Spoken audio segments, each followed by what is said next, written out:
And today once again, as we enter into the presence of God, as we want to give Him glory and honor, we want to thank Him once for all for keeping us alive. Hallelujah. That is one of the greatest miracles, that being alive. Hallelujah. And the second greatest miracle is that He has given us salvation, that without salvation no one can make it to heaven. That's why the Bible says that we need to examine our salvation on daily basis. And today the Lord is speaking about clearly that when you have an encounter with God, He changes your profession, He changes your attitude, He changes your mentality, He changes the way you look at things. Hallelujah.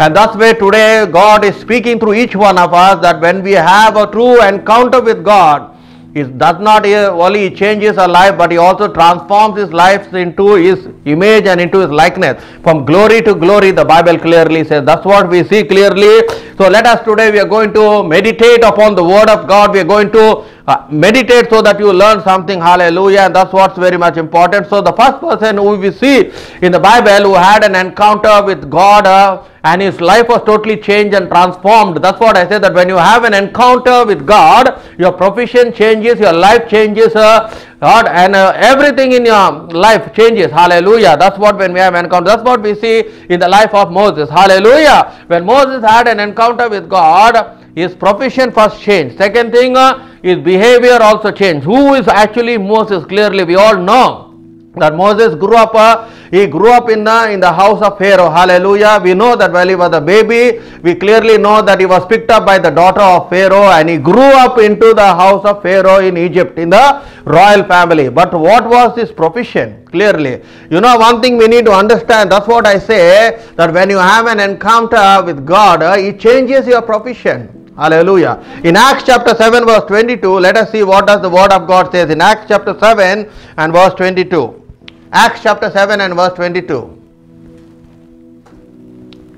And Moses was learned in all wisdom of the Egyptian, and was mighty in words and in deeds. The Bible also says that in Hebrew 3:3, he was also a builder. He was a master builder. That's why, because he was a builder, he was given in charge of building what? The tabernacle of God. Who built the tabernacle of God in the wilderness? It was Moses' instruction. Why? Because Moses had that quality clearly, my brother and sister in Christ. But here he says clearly, what he says, that he grew in the wisdom and the knowledge of all the Egyptians in the land. In Acts chapter 7:20, not only was he the master builder, but the Bible also says that he was also a murderer, clearly.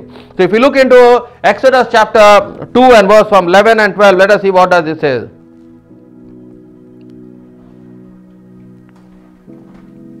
Now it came to pass in those days, when Moses was grown, that he went out to his brethren and looked at their burdens. And he saw an Egyptian beating a Hebrew, one of his brethren. So he looked this way and that way, and when he saw that no one, he killed the Egyptian and hid him in the sand. Clearly, here we see what is happening. What is this person doing? Because he saw that the Egyptian was beating a Hebrew slave, what he did, he killed the person and hid him. That means he was a murderer. He was a murderer. He was not only a master builder or a builder who grew in the wisdom and the knowledge of the Egyptian, but also he was a murderer. Hallelujah. And such type of person comes in the book of Exodus chapter 3. And if you look into 4 and 5, see what happens over here. In the book of Exodus chapter 3 verse 4 and 5.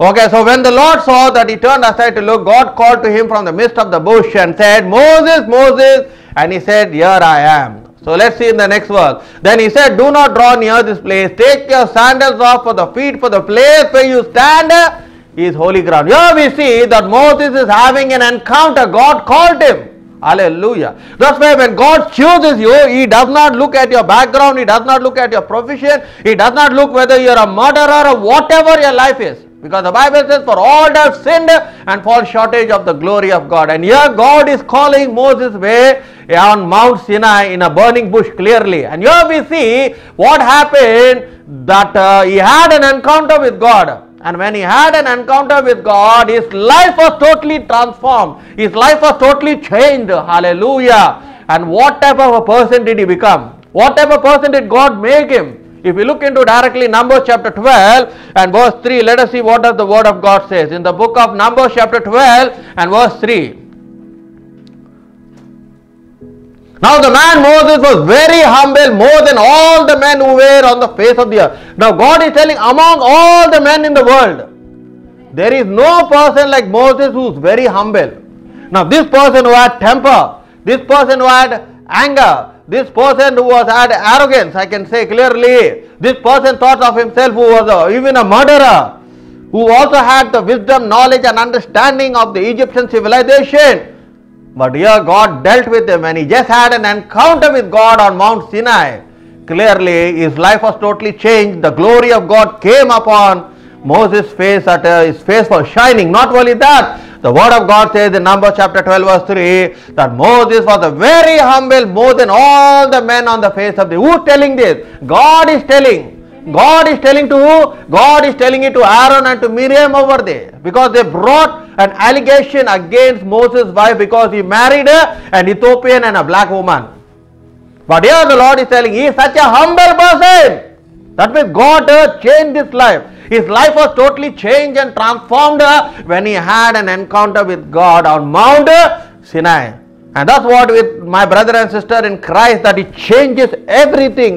It changes your lifestyle. It changes everything when you have an encounter with God, my brother and sister in Christ. And that's what we clearly see also. When you have an encounter with God, He removes the fear which is in you. That's what He did in the life of Elijah. In 1 Kings chapter 19, if we see in verse 7 to 18, here we see that before chapter we know that what happened, he had an encounter with the false prophets of Baal and Ashtaroth clearly, and we know that God answered by fire, and fire came and burnt up the offering. In the chapter 19 we see clearly what happened. We see that Elijah is running away from the woman called Jezebel, and she determined in her heart and said what she said, that I will kill him the day I see him. And what is now happening to the prophet Elijah in chapter 19 of 1 King? He is running away from the woman because of his life.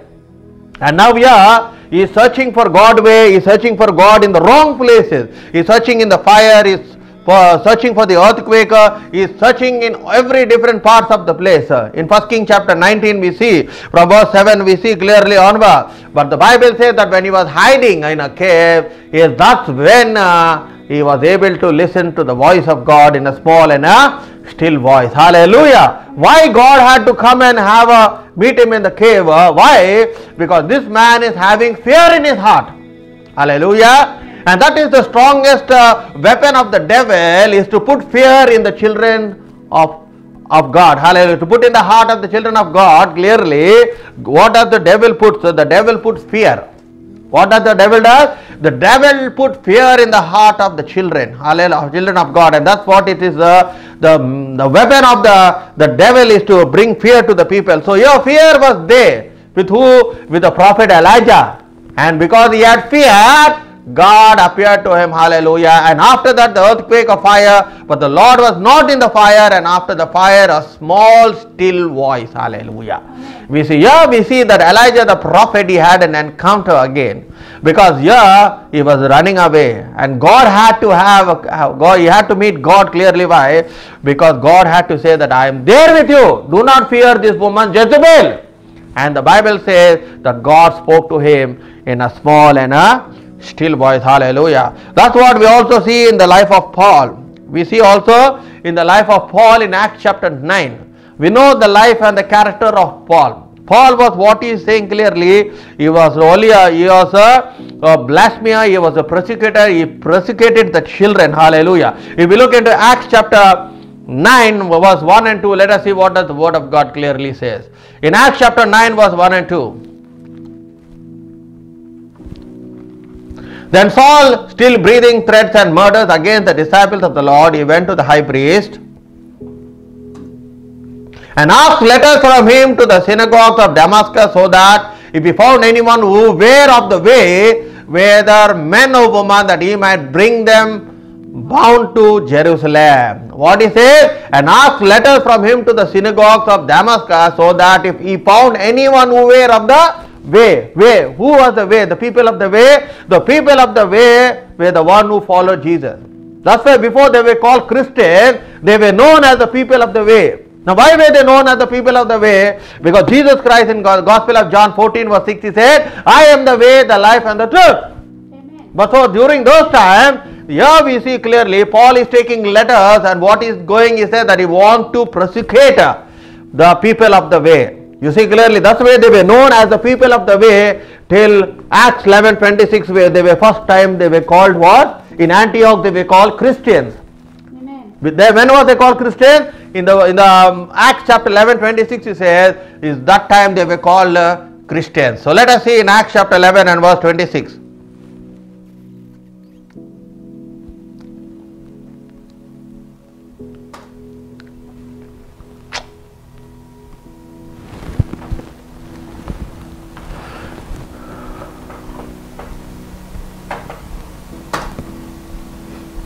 And when he had found him, he brought him to Antioch. So it was the whole year that they assembled with the church and taught a great many people, and the disciples were first called Christians in Antioch.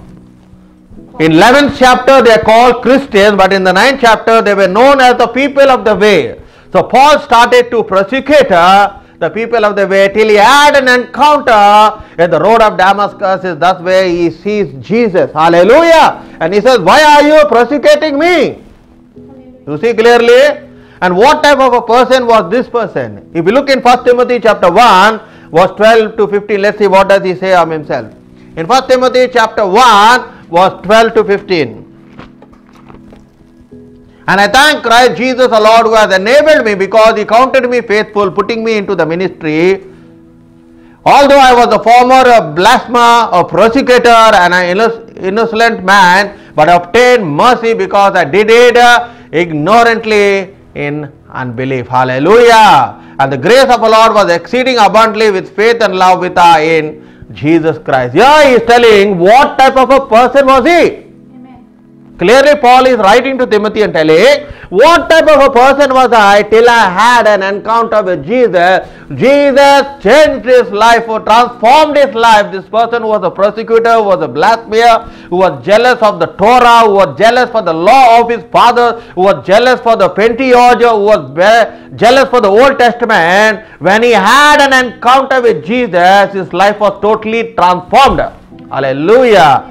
And that's why today many Jews, they are having an encounter with Jesus, and that's how they become, and they are called Messianic Jews. Hallelujah. Because what happened? They do not believe in Jesus Christ, the Jews. Hallelujah. But the Messianic Jews, that when they have an encounter with Jesus, or when they be convicted through the Holy Spirit, that's when they become Messianic Jews clearly. And here what happened? We see that God changed the life of Paul and made him one of the greatest evangelists of the New Testament, who wrote 3/4 of the New Testament. Who wrote, when he had an encounter, what happened? His life, his character was totally changed. Hallelujah. And that's what happened, my brother and sister in Christ, that when you have an encounter with God, God changes your character. Hallelujah. For he stopped persecuting, and what happened? He started to become one of the greatest evangelists who was able to write 3/4 of the New Testament. And that's very much important, my brother, my sister in Christ. And that's what I say, that when you have an encounter with life, he changes your life. The next one we see in the Gospel of John chapter 4 with the Samaritan woman. Hallelujah. So let us look into the Gospel of John chapter 4 with the Samaritan woman. We all know the story of the Samaritan woman. This woman, she was living in sin. Hallelujah. She was not only having many husbands, whoever she met, she always had she committed adultery, I can say clearly. But when she had an encounter, with Jesus at the well of Jacob, you know what happened? Her life was totally transformed. Hallelujah. Her life was totally transformed. We see it in the Gospel of John chapter 4 clearly. And not only was her life transformed, she became an evangelist. She went to the whole of the city of Samaria, declaring and proclaiming that who she saw. Hallelujah. When she had an encounter, her life was totally changed, and she did not live in that sinful life again. You see, her life was changed, her character was totally changed clearly. You see, and here we clearly know that what happened in her life, that when she had an encounter at the well of Jacob, Jesus changed her life. Jesus changed the character, that she now became a witness for Christ, having a zeal for Christ, having a passion for Christ, that she went and told the entire village that she has seen the Messiah, she has seen the Savior, and this is what he has spoken. My brother, my sister, you see, a woman who was living in sin,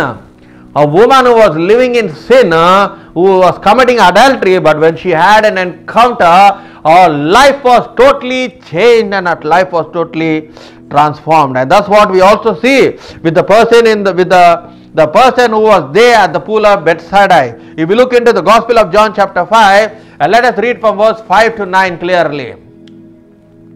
Gospel of John chapter 5 and from verse 5 to 9.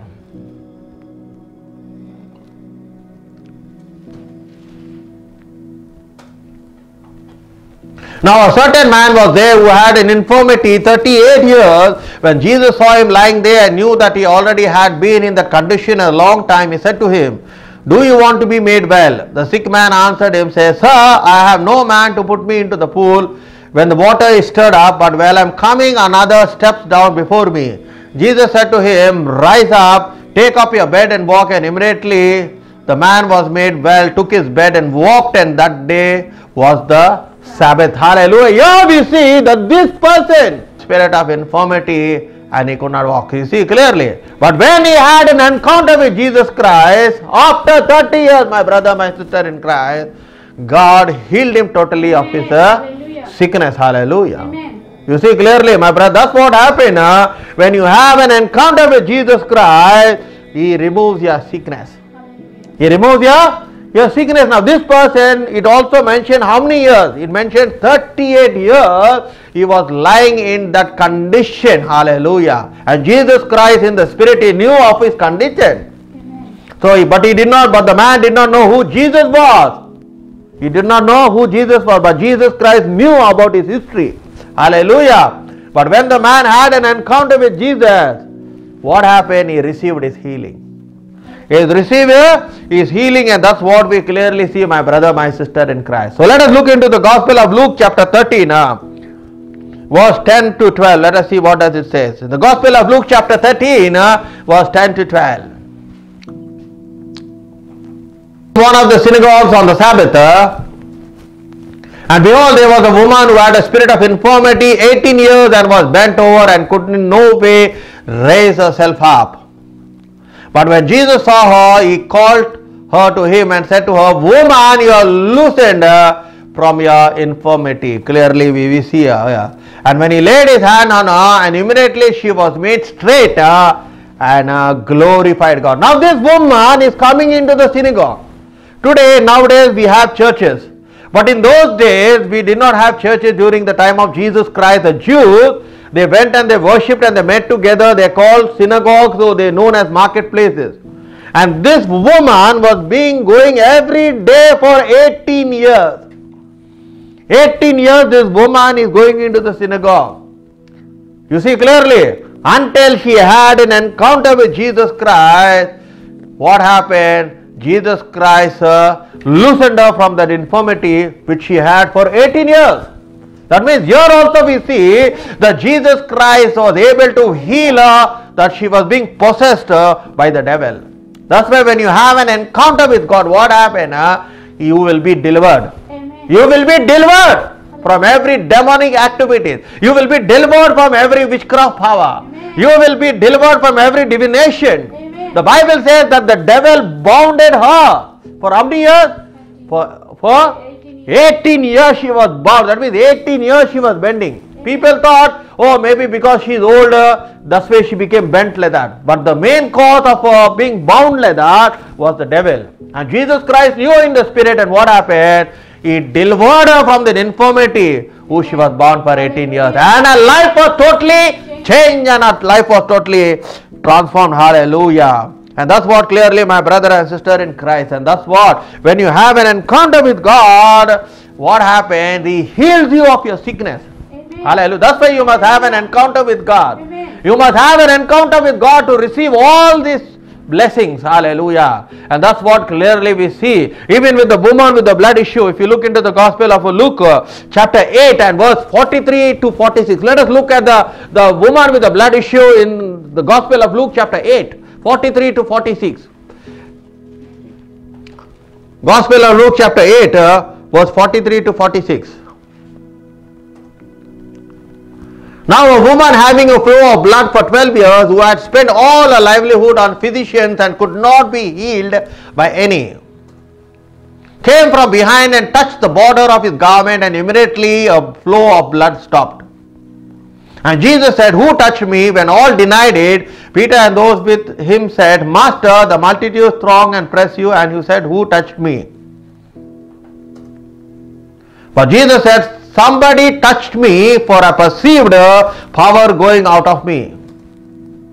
Now when the woman saw that she was not hidden, she came trembling and falling down before him. She declared to him in the presence of all the people that the reason she had touched him and how she was healed immediately. Hallelujah, my brother and sister in Christ. And he said to her, "Daughter, be of good cheer. Your faith has made you well. Go in peace." Now this woman, I am telling you, see clearly, this woman, she went to the best of best physicians, spending all her livelihood. That means whatever money she had, she spent to the doctors. That's why sometimes, every time we think like we must go to the doctor, we must use medicine, we must use tablets, we must go to the doctor, that only is in our mind. But the main cause, you don't understand that this is not a physical problem, it is a spiritual problem. So what she did first, she tried to do the best of best doctors, and finally the doctors could not heal her of the issue of blood. Then finally what happened? Someone said that Jesus was coming by and passing by. Is that when she decided, "Let me touch the hem of Jesus' garment." Amen. And immediately Jesus said, "For I perceived in my heart that power left me." Which brought healing. So that demon which causes inflicted inside her, which causes the blood issue, immediately the demon left. And when the demon leaves you, it brings healing. Amen. That's why some healings, some sicknesses are caused by the infliction given by the devil. That's what I showed you clearly too. You see clearly, I showed you about the woman who was bound for how many years? For 18 years. And clearly Jesus said that Satan has bounded her. And here also, she went to the best of best doctors. If a problem was physically, I can assure you, if a problem was physically, that whatever money she spent in her livelihood, she would have been healed and she did not need Jesus.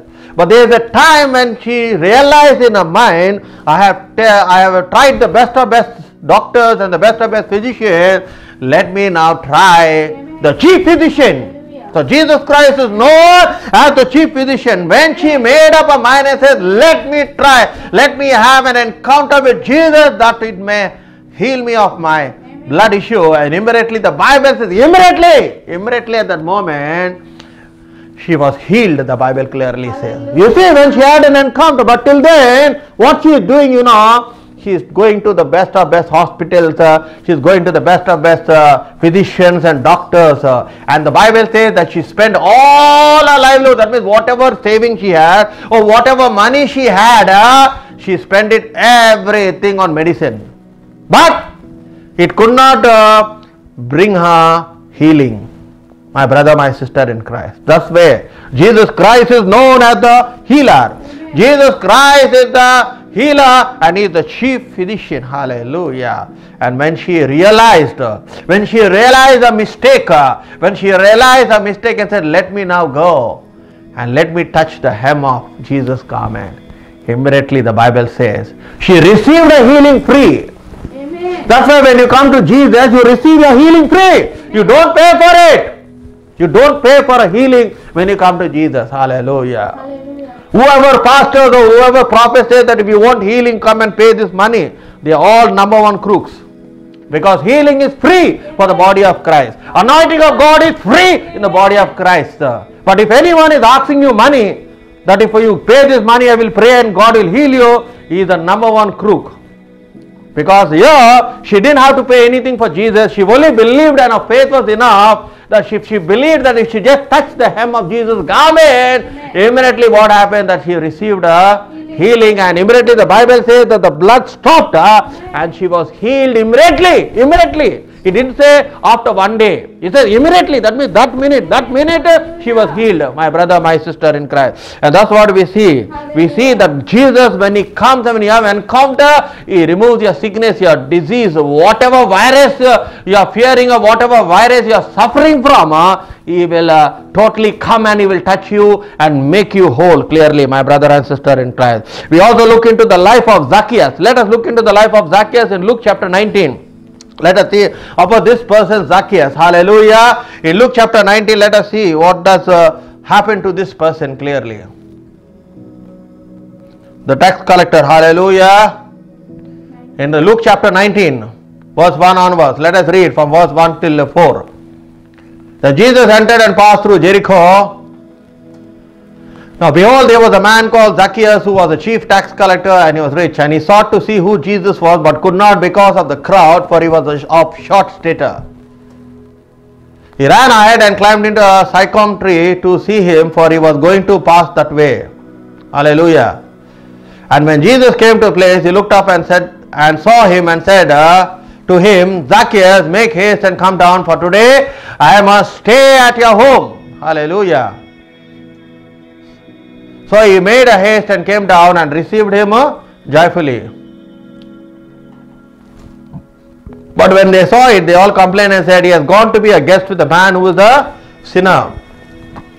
Then Zacchaeus stood and said, the Lord, I give half of my goods to the poor, and if I have taken anything from anyone by false accusation, I restore fourfold. And see what Jesus Christ said. And Jesus said to him, today salvation has come to this house, because he also is the son of Abraham. Now see this person, let me tell you. This person never ever in his heart, he thought in his heart that Jesus is going to come to his house. Many people just think like this, oh, can Jesus speak to me? Will Jesus come to my house? Can I see Jesus? Am I so privileged that I can sin? I am a sinner. He also thought in the same way. That's why he said he climbed up a sycamore tree, and what he did, from there he is watching. See, he said, at least because I am short I cannot watch Jesus, so let him watch. But immediately Jesus knew what was in his heart. And what happened? He said, Zacchaeus, come, today I must come to your house, clearly. And immediately Jesus did not condemn him, my brother, my sister in Christ, as how today many people they condemn. Because the word of God says that Jesus did not come to condemn the world, he came to save and seek the lost clearly. And what happened? For the Son of Man has come to seek and to save that which was lost. In Luke chapter 19 verse 10 says clearly. And here what is happening? When Zacchaeus had an encounter with Jesus, the Holy Spirit convicted him. Amen. Jesus did not tell to Zacchaeus, you know Zacchaeus, you are a tax collector, you robbed all the money. Now if you die you are going to hell. He did not condemn. He did not tell even a word. Only he told to Zacchaeus, today I want to come into your house. You see, which Zacchaeus never ever in his life he must have thought or even imagine that Jesus is going to come like a sinner like me. That's what many people, my brother, my sister in Christ, they think I am a sinner. Can really Jesus love me? Can really Jesus come into my life? You know I am a sinner, I am a horrible person. But Jesus is ready to come into your house. He says, behold, I stand at the door and knock. If you see in Revelation chapter 3, verse 20, let us see what does the word of God says as the Spirit of the Lord is leading. In Revelation chapter 3 and verse 20. Behold, I stand at the door and knock. If anyone hears my voice and opens the door, I will come into him and dine with him and he with me. What is the door? He is tapping at the door of your heart. So Zacchaeus must have never thought that Jesus is going to come into his house. But Jesus knew the mind of Zacchaeus. He said, Zacchaeus, come down from the tree, for today I want to dine in your house. And immediately when Jesus entered, the Holy Spirit was there to convict Zacchaeus. And what he's telling? If I have robbed anyone, I will restore back fourfold. Hallelujah. And that's what Jesus Christ said, for he is the Son of Abraham, for salvation has come to this house, for he is the Son of, and that's where Jesus Christ came to save and to seek the lost. And that's what Luke chapter 19 verse 10 says clearly. And here we see the life of Zacchaeus was totally changed. What was he? What was he? He was a tax collector. And they also named him, and he says, what type of person is Jesus that he is going to this person's house? He is a sinner. They knew the character of Zacchaeus. They knew what business Zacchaeus was doing. They knew what was his profession. They knew what was his mentality. But when Jesus comes into your life, when Jesus comes into your house, when Jesus comes into your heart, he changes and transforms your life. And that's what he transformed. He never told to Zacchaeus, you know, Zacchaeus, you're a tax collector. I know how much money you robbed. He never condemned. He just was there. He never even opened his mouth. Immediately there was conviction. The Holy Spirit convicted who? The Holy Spirit convicted Zacchaeus clearly, and he said, if I have robbed anyone one-fold, I will restore back fourfold. Why? Because the Bible says in Gospel of John chapter 16 verse 7 and 8, it's the Holy Spirit that will convict you of sin, judgment and righteousness. The Bible clearly says, my brother, my sister in Christ. And that's what the Holy Spirit convicted Zacchaeus. And immediately Zacchaeus was convicted by the Holy Spirit. He says, Master, if I have taken one-fold, I am ready to give fourfold. And immediately salvation he has attained. Hallelujah. You see what they are naming him. But when they saw it, they complained, saying, he has gone to be a guest with a man who is a sinner. You see, the Pharisees, they are condemning the Jews. They were condemning him, saying, you see what type? He says he is a Savior, he says he is a Messiah, he says he is the Son of God. But see, what type of house is he gone to with who? But Jesus Christ came to call sinners. Hallelujah. That's why Jesus Christ was known as the friend of sinners, my brother and sister in Christ. Hallelujah. That's why today you may be thinking, oh, I am a sinner. Can Jesus touch my life? Can Jesus transform my life? Can I have an encounter with God? God can have an encounter with you, because God does not look at your color. He does not look at your position, my brother, my sister in Christ. He does not look even at your profession. He looks into your heart. And immediately what happened? He says, for Zacchaeus, what did he say? For salvation has come to this house. And he says, for he is also a son of Abraham, my brother, my sister in Christ. You see, all these people, when they had an encounter with God, their profession, their character, their mentality, their attitude, their pride, their intelligence, all was removed by God. That's what, when the Holy Spirit will come, it will burn up all those characters that are in the flesh. He says that I will remove the chaff. The Holy Spirit will remove the chaff, and that's what John the Baptist says, for he who comes after me, he shall baptize you with the Holy Spirit and fire. And what he said, he will cleanse all the chaff which is inside. What are the chaff? All the qualities of the flesh: jealousy, anger, temper, envy, pride, everything it will take away. And that's what we see in the life of Moses, that God is testifying and says that Moses is the most humblest person.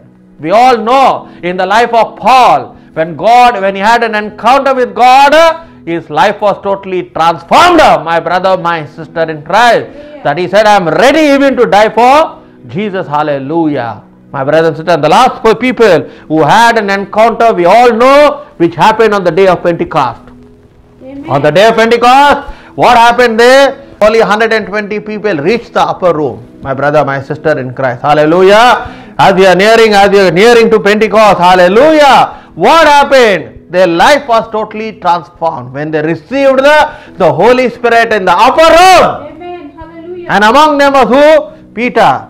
Among them was even Mary, the mother of Jesus Christ. Hallelujah. When they had an encounter in the upper room, the Holy Spirit dealt with them and transformed and changed their life. Especially, I can give you an example with the life of Peter. Peter was a man who always had anger. The Bible says that when they wanted to come and arrest Jesus, what did he do? He cut away the ear of Malchus. He was anger, so much anger, he cut away. Peter, he cut the ear of who? Malchus. Clearly we see that. And Jesus Christ had to put back the ear and heal the person. So much of anger he had. You see clearly. So, a person who had that much of anger, on the day of Pentecost, what is happening? God has changed and transformed the life of Peter. That he became the pillar, he became the leader, And God used them mightily, my brother and sister in Christ. They had an encounter, they waited, they prayed.